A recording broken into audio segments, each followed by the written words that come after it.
새로운 여정 말씀 시리즈로 저희들이 계속 말씀 묵상해 오고 있습니다. 이제 출애굽기로 접어들었는데요. 오늘은 11번째 말씀입니다. 제목 다 같이 한번 읽어볼까요? 제대로 살려면 힘든다. 네. 맞습니까? 네. 그냥 살려면 힘이 덜 들어도 제대로 살려면 힘이 듭니다. 모세가 엄청 힘들게 살아가는데 이 과정 통해서 우리도 또한 삶의 지혜를 좀 배우면 좋겠습니다. 자, 드디어 이제 모세와 아론이 바로 앞에 섭니다. 바로 앞에 서가지고 우리 민족, 우리 백성들을 해방시켜 달라 그러니까 해방시켜 주겠습니까? 그렇죠? 이집트는 지금 노예 경제입니다. 노예를 통해서 경제가 돌아가는 방식이에요. 이 노예가 없어지면 이집트는 주저앉습니다. 그러니까 성경에 보면 거의 200만 명 정도 되었다. 이렇게 좀 추산을 하는데요. 이스라엘 백성이 그 당시에 이집트에 살 때. 근데 조금 숫자를 크게 더 이 큰 나라였다라고 하려고 좀 과장되게 쓴 게 아닌가 그런 면이 있습니다. 왜냐하면 이 당시에 이집트 인구가 500만 명입니다. 근데 이스라엘 백성만 200만 명, 그러면 200만 명이 한꺼번에 나가면 정말로 큰 나라의 위기가 오겠죠. 물론 이제 200만 명이 안 돼도 상당히 큰 수였다라고 짐작은 합니다만은 엄청난 이제 이 노동력이 빠져나가는 거니까 파라오로서는 절대로 용납할 수 없는 그런 요구였죠. 자, 이런 상황이 벌어지면서 이제 우리가 성경에서 가장 막 스펙타클한 10가지 재앙이 이스라엘의 하나님을 통해서 이집트에 막 이렇게 쏟아집니다. 그 내용을 오늘 말씀을 좀 다루겠는데요. 첫 번째 우리가 좀 기억할 것은 이것이 나를 위한 성공의 길인가 아니면 타자를 위한 소명의 여정인가를 구별해야 한다는 겁니다. 여호와께서 양치고 있는 40년의 목동 생활을 하고 있는 모세에게 나타나셔서 자, 고통받는 너의 백성, 내 백성을 함께 이끌어내자 이렇게 소명을 주시잖아요. 그런데 처음에 이 모세는 계속 거부를 하는데 이건 원래 내 거 아닌데요, 내가 할 일이 아닌데요. 그런데 하나님이 점점 아니야, 이건 너의 소명이야 이렇게 설득을 하십니다. 그리고 난 다음에 보시면 이집트의 노예 감독들이 내 백성을 때릴 때 이거 어떤 상황입니까? 모세가 봤던 상황이잖아요. 그러니까 명확하게 기억을 떠올렸어요. 자, 네가 그때 너의 소명이라고 어렴풋이 느꼈잖아. 이건 확실하게 너의 소명이야. 자, 같이 그들을 이끌어내자. 그리고 내 백성 이스라엘 사람들을 이집트에서 인도해내라. 자, 이런 분명한 소명을 들었습니다. 자, 그런데 우리가 그리스도인으로 살아가잖아요. 여기 계신 대부분의 사람들이. 근데 그리스도인들은 세상을 살면서 내 삶도 살지만 사실은 나에게도 이런 소명이 있습니다. 나를 위한 성공의 길만을 가는 것이 아니라 하나님께서 우리에게 부여해 주신 다른 사람들, 이웃을 위해서 살아가는 이런 소명들이 있거든요. 자, 그런데 이것이 참 구별이 잘 안 될 때가 많아요. 삶이 내게 말을 걸어올 때에서 파커 제이 파머는 참 이런 사람들이 필요하다. 세상에는 자신을 위해서 또 사회와 정치적 활동을 위해서 순례에 나설 열정과 인내를 가진 사람이 필요하다. 세상은 지금도 우리를 자유롭게 할 진리를 기다린다. 나의 진리, 당신의 진리, 우리의 진리. 그 진리는 우리 각자가 이 땅에 처음으로 올 때 씨 뿌려진 것이다. 그 진리를 잘 경작하는 것이야말로 모든 인류의 진정한 소명이라고 나는 믿는다. 모든 사람에게 이런 소명이 있잖아요.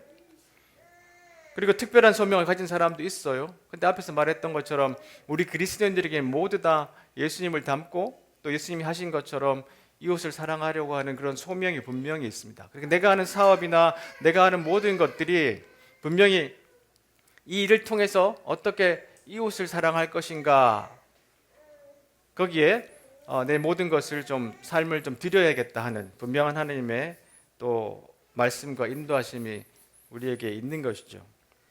자, 그런데 참 우리 인생이 하나님의 소명만으로 사는 것이 아니라 또 내 욕심이 있고 이렇게 막 엎치락 덮치락 하면서 살아가잖아요. 그러니까 나에게 굉장히 많은 혼란과 어떨 때는 힘듦과 고통들이 있습니다. 그걸 구별하는 리트머스 시험지가 하나 있는데, 자, 혹시 내가 일을 하다가 이런 일이 생겨요. 왜 이 세상에서 나만 외롭고 나만 힘들고 나만 피곤하고 나만 희생당한다는 망령에 사로잡히는 것이다. 우울의 망령에 완전히 정복당하고 나면 사람의 영혼엔 오직 분노만이 남는다. 외로워서 화가 나고 피곤해서 화가 나고 남들이 행복해서 화가 나고 마침내 화만 나는 내가 싫어서 미칠 듯이 화가 난다.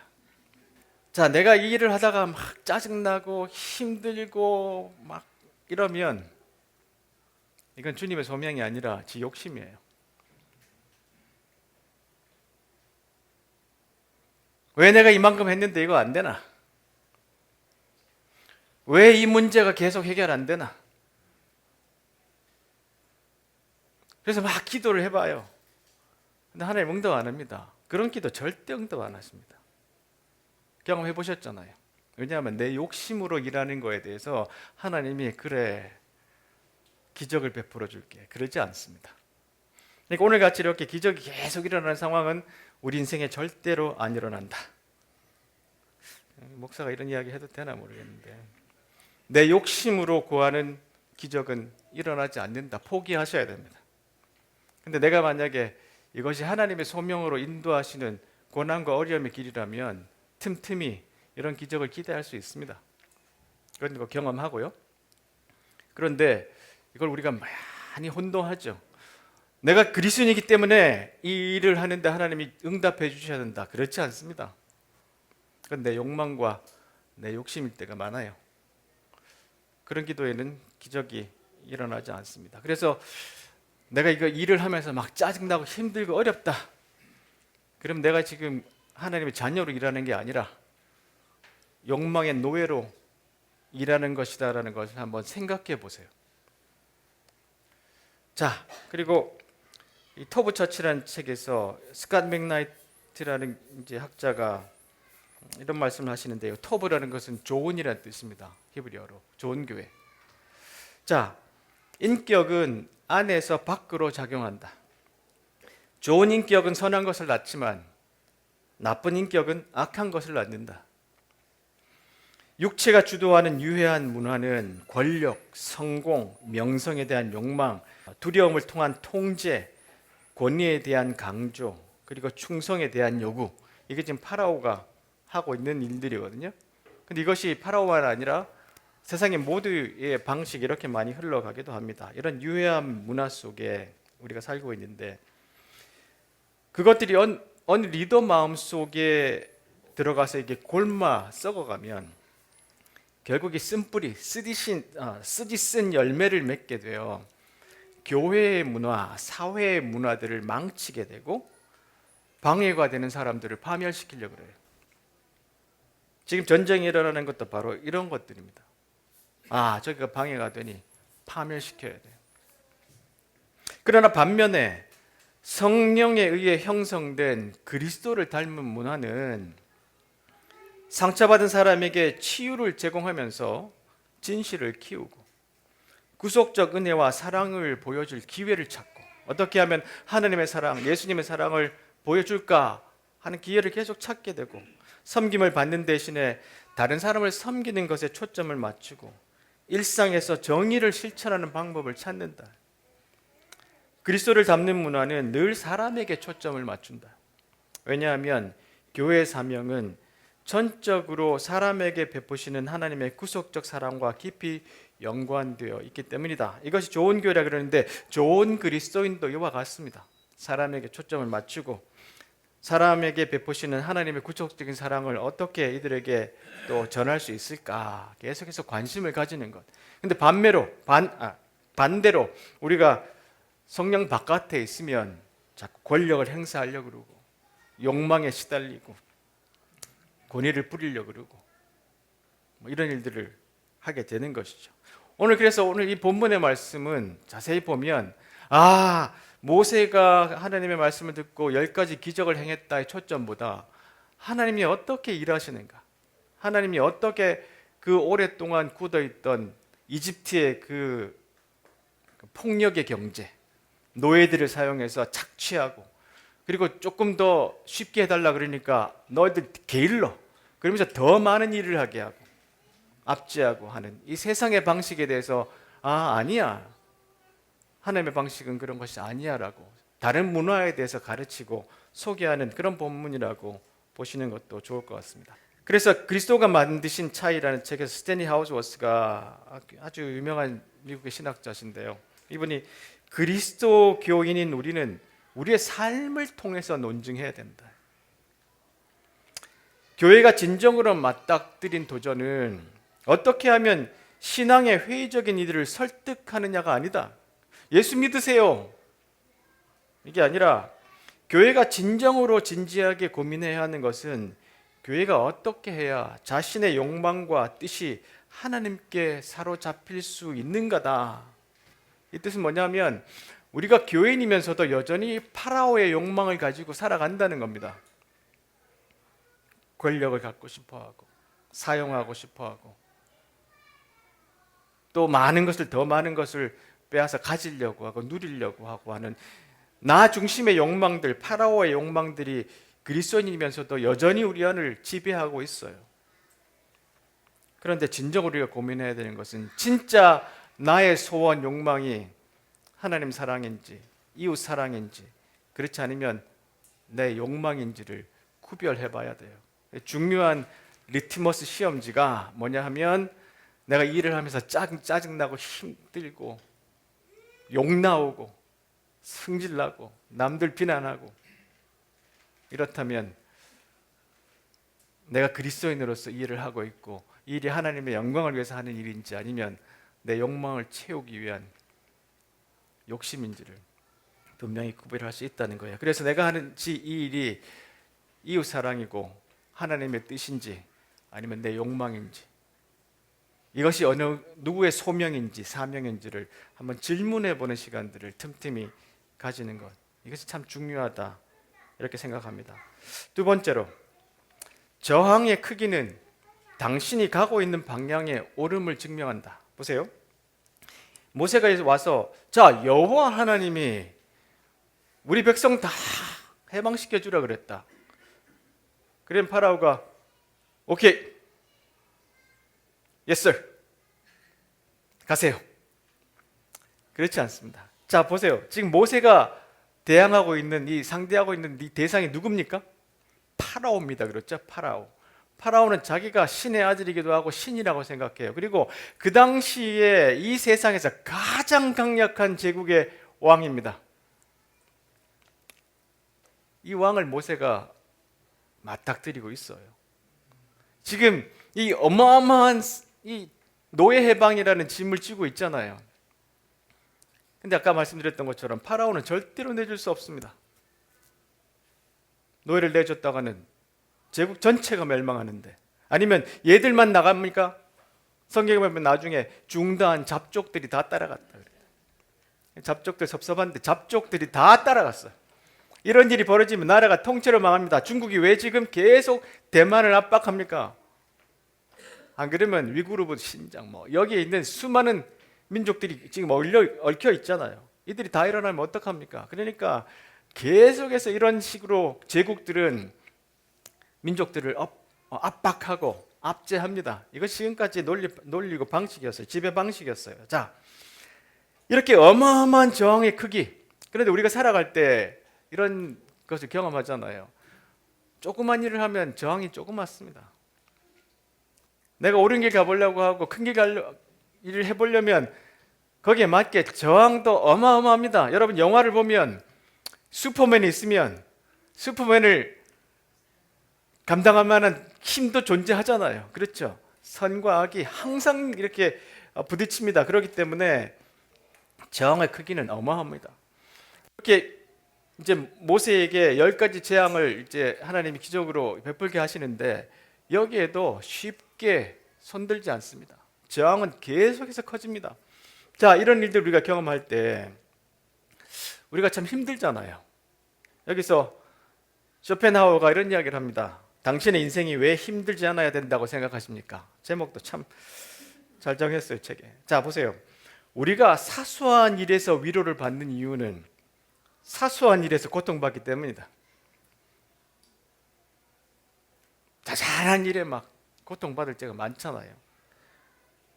그리고 또 작은 일에 위로를 받는데 뭐 이런 일들을 우리가 살아가는데, 그러나 시간이 언제나 우리를 기다려 줄 것이라 착각하지 마라.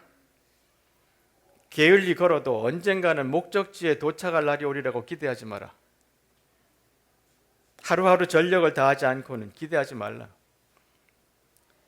하루하루 전력을 다하지 않고는 그날의 보람은 없다. 보람 없는 날들의 반복으로 최후의 목표가 달성될 리 없다. 위대한 인생은 눈에 보이지 않는 성장을 통해서 만들어진다. 그러니까 이게 작은 일에, 사소한 일에 위로받고 막 힘들고 막 하루는 좋았다가 또 다음 시간에 막 슬펐다가 이게 반복하는 것이 아니라 계속해서 매일매일 하루하루 맡겨진 그 저항, 나에게 찾아오는 그 저항에 대해서 내 열정과 힘으로 계속해서 맞서 싸우라는 겁니다. 그렇죠? 그래야지만 뭐가 된다는 겁니다. 여기 한번 다시 보면 보람 없는 날들의 반복으로 최후의 목표가 달성될 리 없다. 가슴에 훅 들어옵니다. 자, 조윤지 씨도 제가 자주 인용하는 말인데 이런 이야기를 했어요. 하늘이 장차 그 사람에게 큰 사명을 내리려 할 때는 먼저 그의 심지를 괴롭게 하고 뼈와 힘줄을 힘들게 하며 육체를 굶주리게 하고 그에게 아무것도 없게 하여 그가 행하고자 하는 바와 어긋나게 한다. 마음을 격동시켜 성질을 참게 함으로써 그가 할 수 없었던 일을 더 많이 할 수 있게 하기 위함이다. 자, 저항이 세면 거기서 주저앉고 포기하는 것이 아니라 그 저항과 반대 때문에 내가 성질을 참고 그리고 그전에 할 수 없었던 일을 할 수 있도록 계속해서 내 자신을 좀 더 용량을 키워가는 일, 그런 일들이 우리에게 필요하다는 그런 이야기를 해줍니다. 삶이 내게 말을 걸어올 때에서 파커 제이 파머도 비슷한 말을 하는데요. 인생을 충만하게 살고 싶다면 반대의 것을 인정할 줄 알아야 된다. 반대의 것이 분명히 존재합니다. 한계와 능력 사이의 창조적 긴장 속에서 사는 법을 배워야 된다. 이 어마어마한 저항들, 아니 우리가 인생을 살다 보면 항상 반대가 있잖아요. 이럴 때 어떻게 창조적 긴장 속에서 살아가야 하는지를 배워야 되는데, 본성을 왜곡시키지 않도록 한계를 인정하고 나의 한계를 인정하고 타고난 능력을 충분히 발휘할 수 있도록 자신의 재능을 믿어야 된다. 길이 닫힐 때면 불가능을 인정하고 그 경험이 주는 가르침을 발견해야 한다. 바로가 또 한 번 반대하면 이게 어렵구나 라는 걸 인정하고 다시 하나님께서 길을 열면 그 가능성을 인정하고 우리 인생의 가능성에 화답해야 된다. 반대가 분명히 있다는 걸 기억하고 나의 한계도 인정할 줄 알고 길이 닫히면 멈추고 기다리고 길이 열리면 또 그 길에 화답하는 인생 살아야 된다. 그렇게 이야기하고 있습니다. 이 책은 제가 제목이 마음에 들어서 한번 읽어봤는데요. 제목이 Another Level. 이 Another Level이라는 이야기를 제가 한 2년 전에 같이 성경 공부하는 2세 목사님들하고 하면서 이야기를 많이 했어요. Another Level, Another Level. 그게 뭐냐면 하나님이 이게 자꾸 한 단계씩 우리를 올려가신다는 거예요. 다음 레벨이 어딘지. 지금 이 레벨에 계속 멈추는 게 아니라 Another Level, Another Level. 지금 이 과정을 통과하면 그 다음 레벨, 그렇게 올라가서 조금 더 큰 일을 할 수 있게 만드신다는 건데, 강민호 씨가 이런 이야기를 하네요.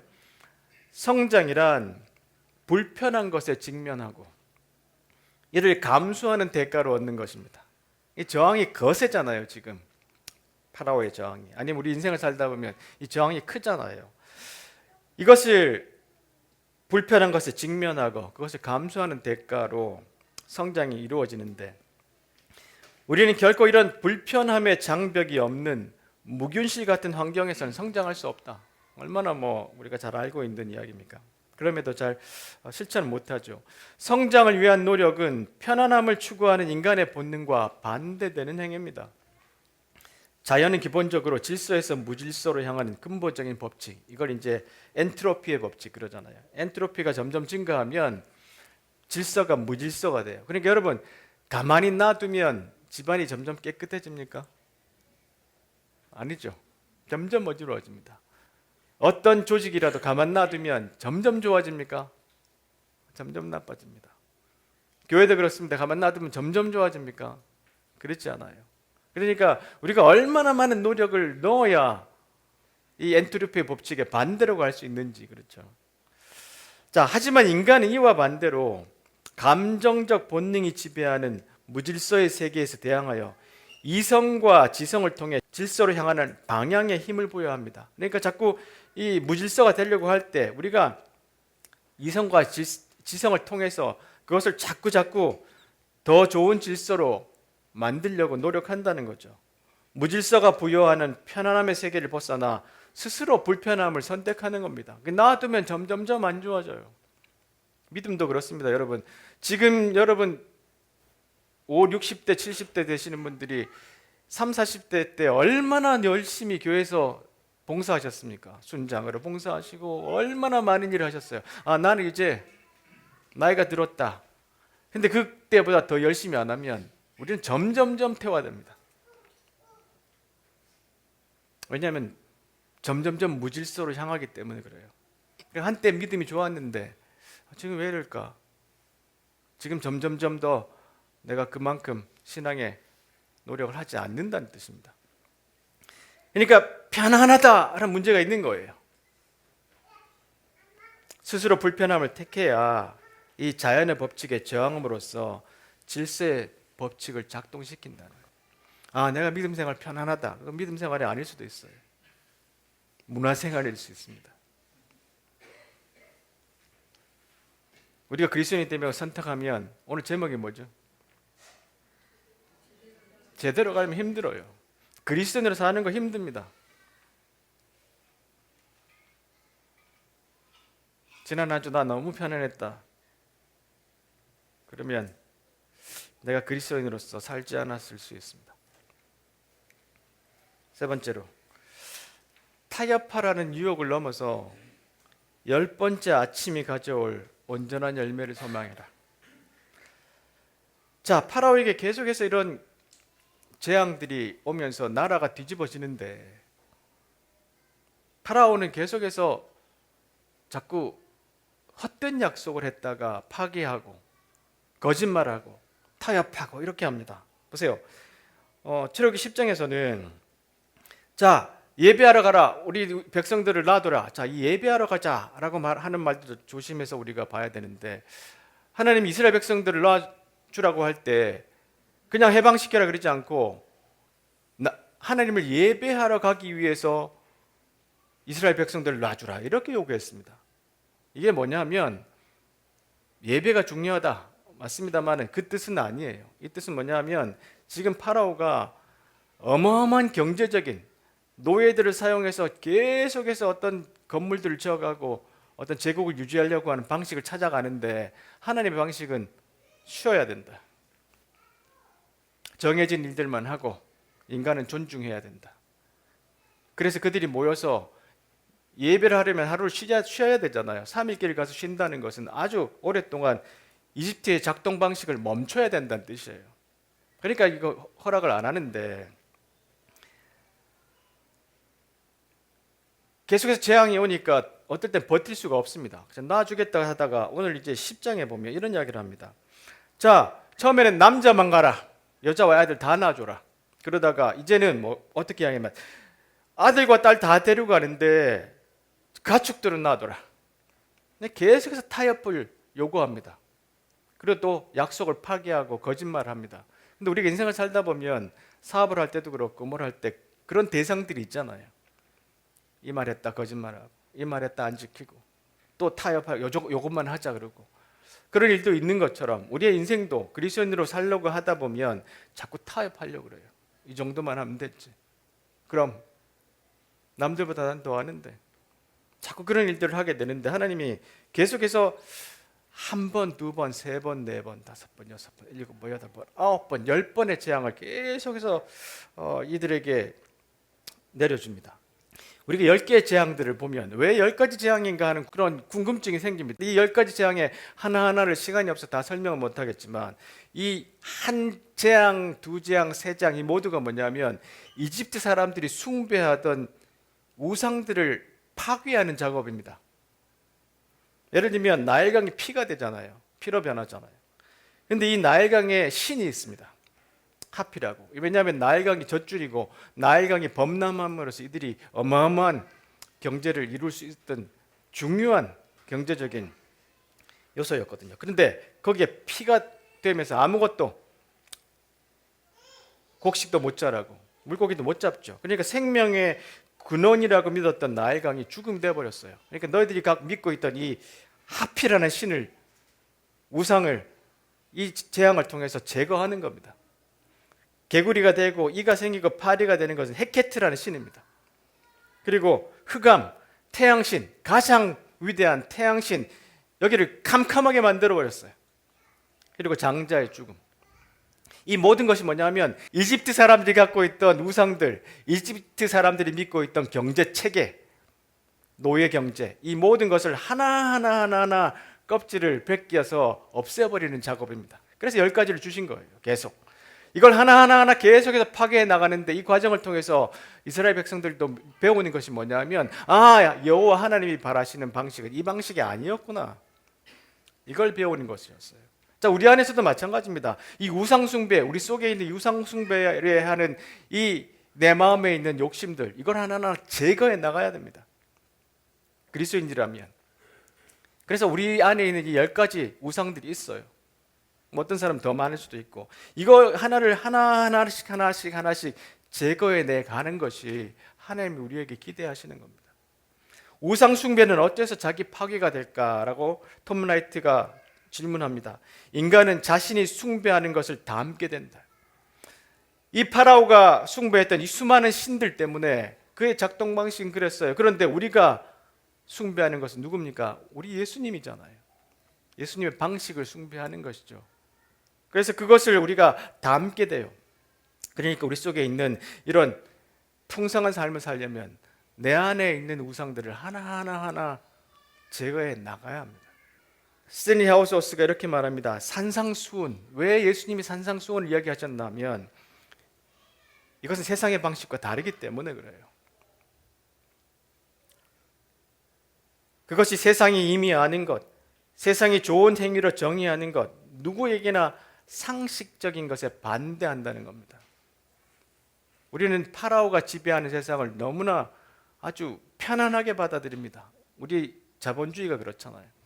이 세상에서 예수님이 말하는 것은 너를 위해서 모으지 말고 자꾸 벌리라는 거죠. 이것은 세상의 상식에 반대하는 것입니다. 그래서 산상수훈은 그 선언과 요구를 통해서 새로운 종류의 공동체, 곧 하나님 나라를 대표하는 공동체를 형성할 필요를 만들어낸다. 그것이 교회입니다. 이는 제자들이 다르게 살려고 애쓰는 사람들이어서가 아니라 산상수훈을 믿고 살아낼 때 우리가 달라지기 때문이다. 그래서 그것이 좋은 소식이라는 거예요. 예수님의 말씀이 우리에게 좋은 소식, 우리에게뿐만 아니라 세상의 모든 사람들에게 기쁜 소식이라는 겁니다. 말씀을 맺겠습니다. 우리가 예배를 드리잖아요.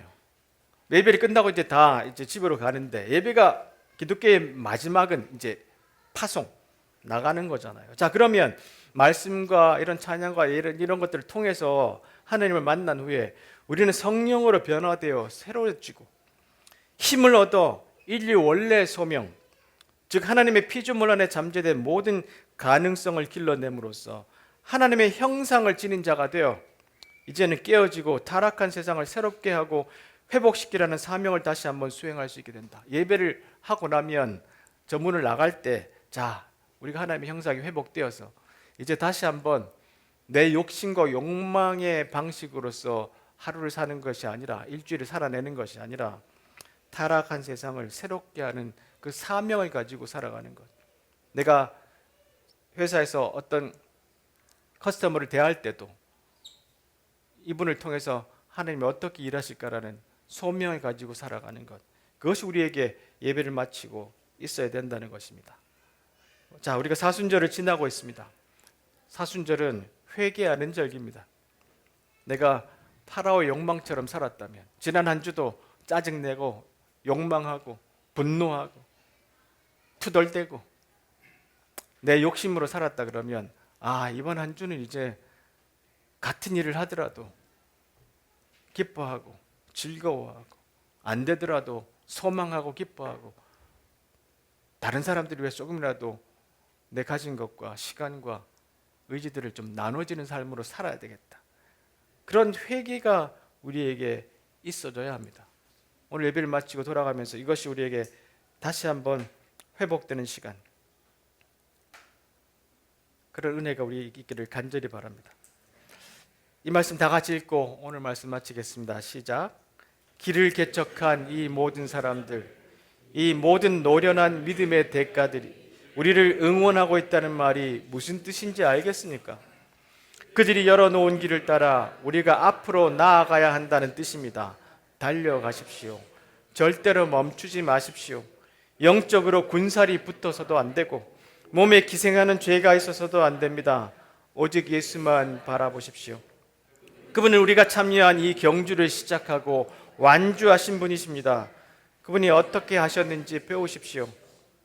그분은 앞에 있는 것, 곧 하나님 안에서, 그리고 하나님과 함께 결승점을 지나는 기쁨에서 눈을 떼지 않으셨기에 달려가는 길에서 무엇을 만나든 심지어 십자가와 수치까지도 참으실 수 있었습니다.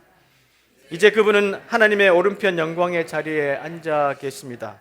여러분의 믿음이 시들해지거든 그분 이야기를 하나하나 되새기고 그분이 참아내신 적대 행위의 긴 목록을 살펴보십시오. 그러면 여러분의 영혼에 새로운 힘이 힘차게 솟구치실 겁니다.